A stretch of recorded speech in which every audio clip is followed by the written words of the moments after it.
আজকে আমার ভাতারে তাড়াতাড়ি অফিস ছুটি হয়ে গেছে আর বাড়ি আসার পথে সে কয়েকটা সবজির বেচন নিয়েছে নিয়ে এসে আমাকে বললো চলো মাঠে যাই মাঠে গিয়ে এগুলো নাগিয়ে দিয়ে আসি আমি বললাম ঠিক আছে চলো বাড়ির সবাই মিলে আমার মাঠের উদ্দেশ্যে রওনা দিলাম।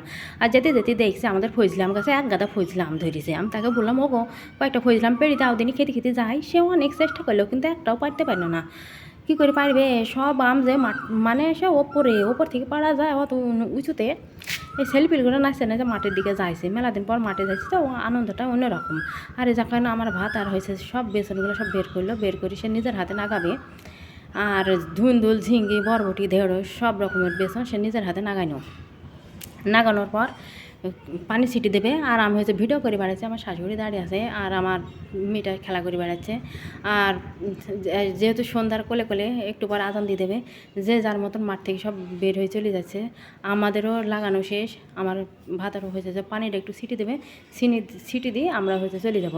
আর এদিকে কে যেন একটা ঘূর্ণি উড়াচ্ছে, আমি আবার একটু ভিডিও করে নিন।